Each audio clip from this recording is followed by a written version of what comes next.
I just wanted to pop in on this, what for me is a Sunday evening, but it could be Monday morning if you're on the other side of the world, or maybe you're watching later, so it could be any time at all. I just wanted to pop in spontaneously and say, hey, because a lot of things have been going on for me, and I've been really excited about everything.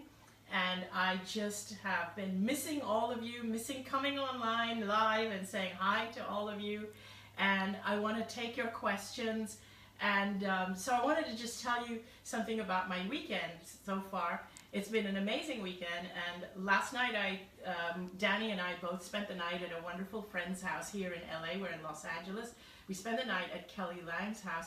And this morning, she took us to her Unity Church. She goes to this amazing Unity Church where they speak about how we are all one. It doesn't matter what religion you are, we all come together, we're all one.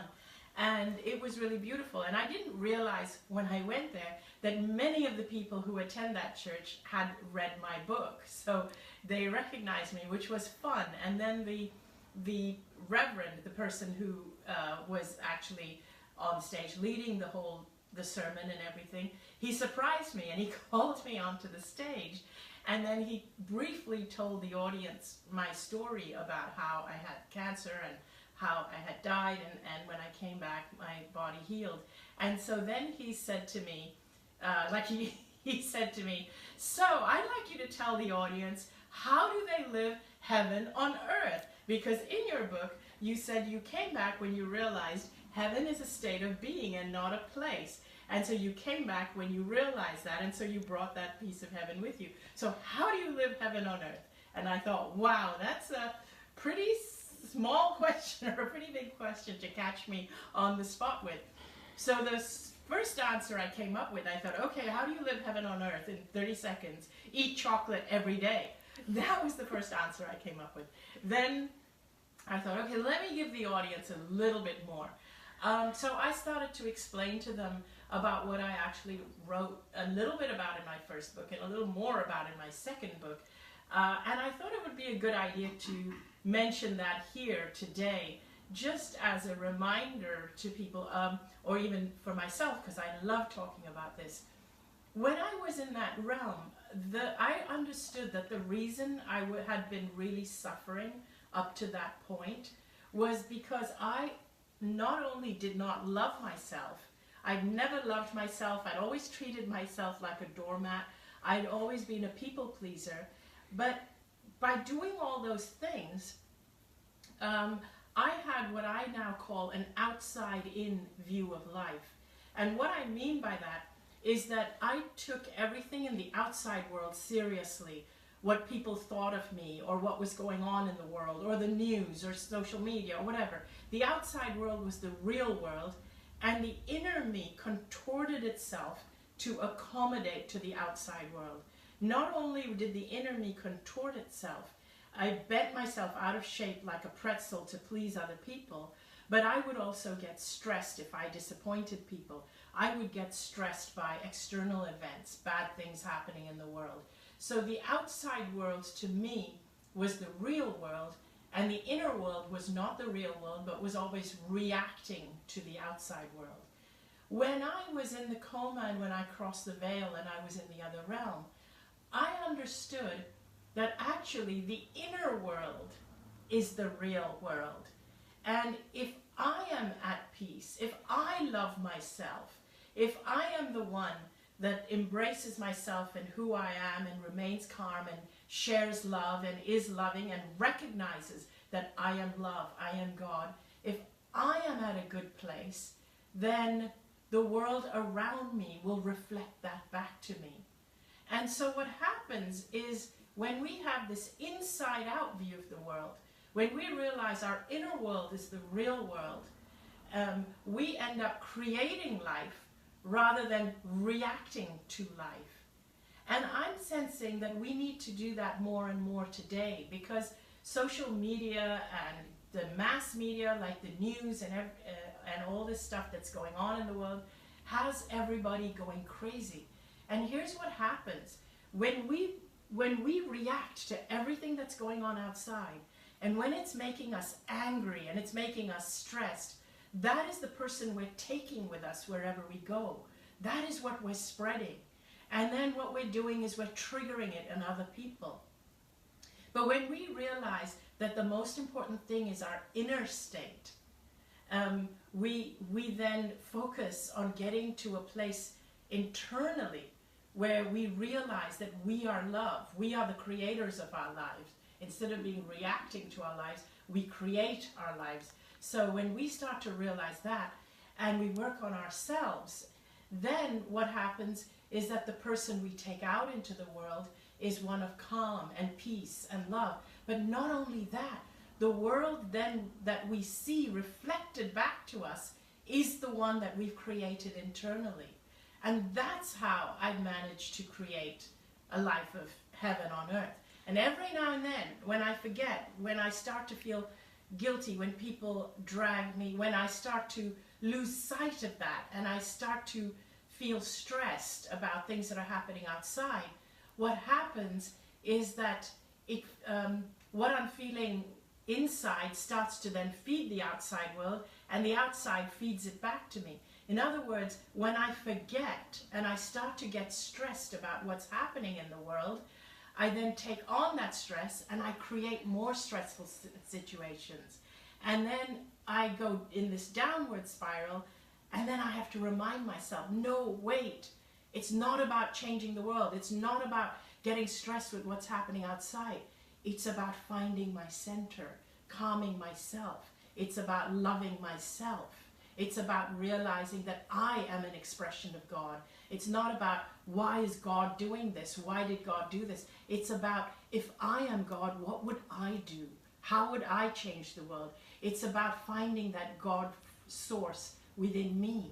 And once I realize that, and all of us are expressions of God, not me. I'm not special. I'm just an ordinary person that had something extraordinary happen to me. But all of us have this capacity to find the God within us.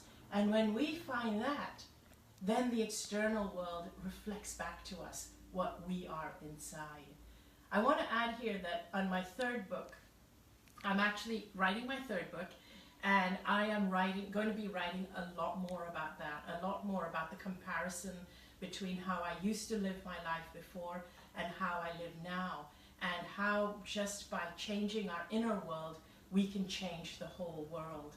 And I'm going to go deeply into that. And I'm also going to talk about how I used to be a doormat. And the working title at the moment is Confessions of a Recovering Doormat, but it depends on the publishers whether they accept it. And the most exciting thing is that I have a brand new publisher, which I'm really excited about. They're Simon & Schuster. They loved the idea of my proposal and my new book, and so they picked up my proposal, and they're going to be publishing my third book. So I'm really excited about that. I would love to take some of your questions now. And I also wanted to just let you know that my beautiful friend Angie DeMuro and myself, we had partnered up to do this children's book. And one of the driving forces for me to have a children's book put out is because I wanted kids to know what I didn't know as a child, what I believe that if I knew would have prevented me from getting cancer. And I truly believe that if I knew that I was loved and that I was loved even when I was bullied, that I was still loved, if I knew that, I really believe I would not have got cancer, which is why I'm so grateful to Angie DeMuro for partnering up with me and putting this together, because she used many of the words and the concepts that I shared in my first book, Dying to Be Me, and she put it into kids' language and drew these adorable illustrations. And I want to say I'm really grateful for those of you who've ordered it, read it, and given us such amazing reviews. So thank you, all of you, for that. And the ones of you who've sent me photos, and I really appreciate it. Your kids are just so cute, and even the fur babies. Some of your kids are reading the book out to your fur babies, and that is so cute. Someone is asking where the book is available, so I just thought I'd mention it's on Amazon in the U.S., UK, Amazon Global, and Amazon Canada as of right now. Great, yes. So it's on Amazon at the moment, and you can order it. And we are trying to get, so I want to say here that we self-published it. We were flying by the seat of our pants. We wanted to get this out really quickly because we felt it's the time is now. There's no other time like the present. So we just self-published it.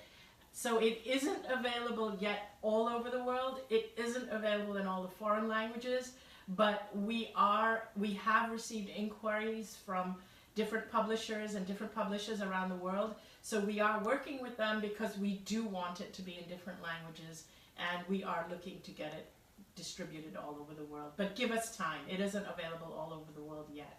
So thanks for your patience.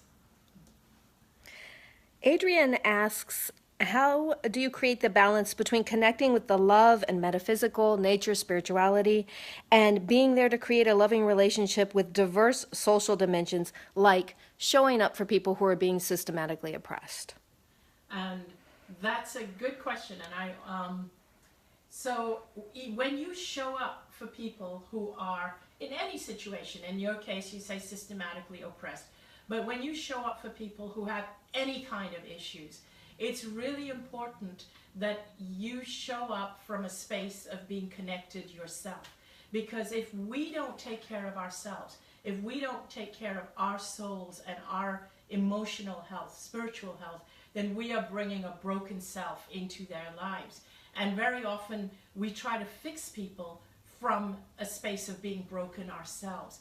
When you fix yourself, not saying that you need to be fixed, but when we, so let's not say fix, when we are aware of our own inner light, our own love, all we need to do is shine our light bright in the presence of others, including somebody who is oppressed or has any other issues. We don't even need to actually help them or tell ourselves we're helping them, simply because I don't believe anybody needs help in that sense. I think everybody is perfect where they are. But just by being the brightest light that you can be, you will elevate those around you without even trying to elevate them.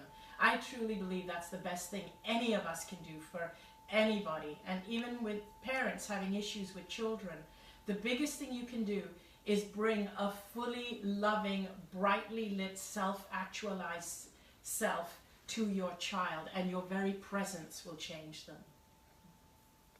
That's great. You answered someone else's question about parenting, how to parent instead of being guilty, and you just answered it. So let me real quick find another one.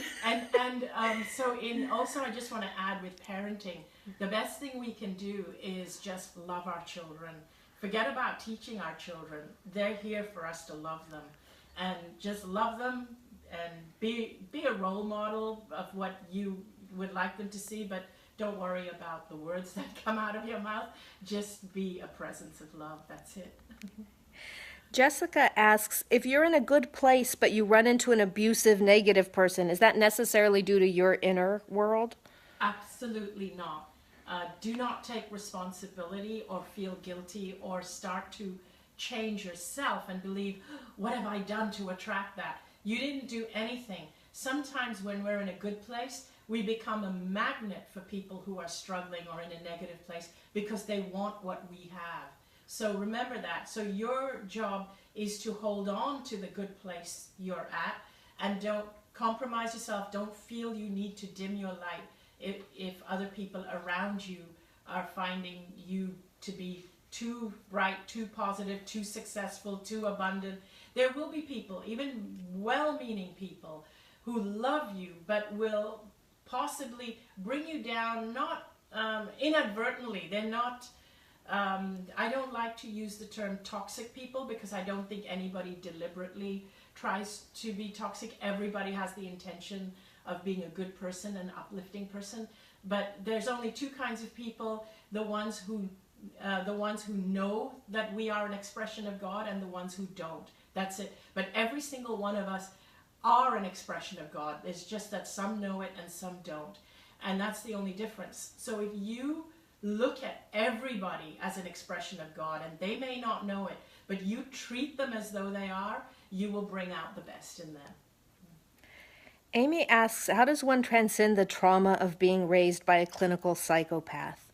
she tries to be at peace, but she seems to attract these very disconnected people. Oh, so first of all, I'm really sorry you had to go through that. And you do need to spend some time alone and really, really care for yourself at a deep level. If you feel that you need help, please, please go and get help. But I just want to say that the kind of help I would like you to look for is the kind of help where the people supporting you don't make you feel inadequate or less than, because you are an amazing, complete, beautiful human being. And just it's just that things have happened to you that have added layers to your beauty. And so that's why you can't see it. It doesn't mean you're broken. You're not broken. You are whole, complete, and beautiful. And you need to know that. You need to be with people who will remind you of that. So even if you get help, work with people who will remind you that you're whole and beautiful. And it's just that you have to drop what is not you. You have to drop the layers that have been added, the filters that you've added to protect yourself from the psychopath. You've added these layers, and now you can feel safe and drop them. You may need time to do that. You may try meditation. You may need to be surrounded by people who will help you. But just remember, whoever you work with, whatever you do, remember one thing: you are not broken. You are absolutely not broken. You are absolutely whole and beautiful in every way. There are more. I'm sorry. It's just taking me a second. No worries. Okay. Ginger asks, what is the best way to diffuse anger and fear in someone who is around us? So if it's impossible to diffuse anger and fear in someone who's around you, the best thing you can do for yourself is just to remove yourself from the situation. It doesn't mean it doesn't make you unloving. It doesn't mean you have to be unloving or not nice towards the person. You can just excuse yourself from the situation. However, if it is someone you love and you don't want to remove yourself and somebody is feeling anger, the best way to actually really diffuse it face to face is to grab their hands, hold them by their hands, and look straight into their eyes. And if it's someone you love or care about, like a partner, a spouse, a child, one of your grown-up children, look into their eyes and you can tell them whatever message that comes into your heart. It can be a message like, I love you, or it can be something like, I'm never leaving you, or whatever it is that comes into your heart. But when you hold somebody's hands, if you grab both their hands, you will always diffuse the anger. And if you can look into their eyes, and if the next step can even be a hug, then when you're holding each other, whatever you feel for each other, it will transcend whatever anger that's there. And you'll find that words don't even need to be spoken, because sometimes we forget that we are more than physical beings. And anger comes from frustration of being trapped sometimes in our paradigm, in our culture, in our physical body, and our spirit or our soul is not able to express or do what it wants to do. But when you hug somebody and your energies overlap, it transcends words, it transcends anger. Extine asks a pretty big question, but I'm going to throw it to you anyway. Are we headed towards a new era of enlightenment, or do we need to fall much further before that occurs? What's your opinion? Not that you absolutely know that answer, but... Yes, so I won't claim to absolutely know it, but I'll give my opinion on it. I don't actually think we need to fall much further. And okay, my opinion is I don't think we can fall much further than where we are. And but I think that what's happening at the moment, I may be being optimistic, but I truly believe that what's happening at the moment is to take us somewhere better than we've ever been before. Because it's like everything that needs to be healed is being brought up to the surface. There is so much that has been going on below the surface, beneath the surface. And it's almost like right now, our shadow side is being brought up. So many of the issues we're facing, whether it's systemic abuse or systemic racism or whatever it is, it's not like it just happened now. It's not like it just happened with the current administration or whatever. It's been going on beneath the surface. And it's being brought up so that we can face our shadow side, and so that we can actually say, this is not who we are. This is not who we are. So we can actually take action to clean it up and really start to be and create who we truly are, which is love. It's pure love. So thank you for that question. We have time for one more question. Okay. Andrea asks, how do you face the fear of upcoming medical tests? She had stage 3 colon cancer 3 years ago, and the next test is coming up soon. So that's a great question. I am actually, someone who doesn't like the way the current medical system is set up because it is so fear-focused and illness-focused. They send you home and say, come back for the medical test, and our medical system is focused on looking for disease and does nothing to support our health and well-being. That is the conventional medical system, or the conventional medical paradigm.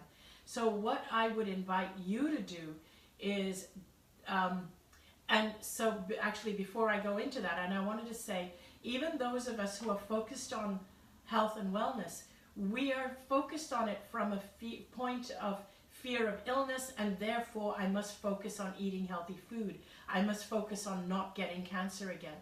I was the person who was obsessed with not getting cancer. I used to eat healthy food because I really didn't want to get cancer. I used to take all the supplements because I didn't want to get cancer. But I was so focused on not getting cancer that I ended up getting cancer. What I invite you to do, and anyone else who's fearing illness or who's fearing a medical test, I would invite you not to actually think of the illness. Even if you have a medical test coming up, tell yourself, if I have my health for the rest of my life, if I have a clean bill of health, what would I be doing with my life? What would so even if you're dealing with an illness right now, and I want you to imagine if you get a clean bill of health, the doctor tells you that you have a clean bill of health right now, first of all, what would you do to celebrate? And I want you to do that anyway. And then what will you do with the rest of your life knowing that you have a clean bill of health? Because your health is dependent on you living life to the fullest. Your health doesn't need you to focus on your health. Your physical body is smarter than you think. So if you have a medical test coming up, it's not about positive visualization for the medical test to show up positive.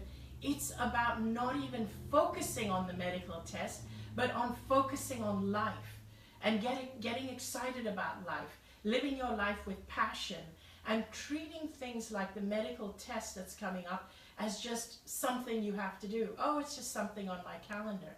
But the way to treat it as something on your calendar is to shift your focus. What am I going to do tomorrow that really excites me? What do I want to do with the rest of my life? Because I have a vibrant, healthy life, and I want to spend it doing something that I'm passionate about. I want to follow my purpose. Those are the things we need to focus on, not our health. So thanks for that question.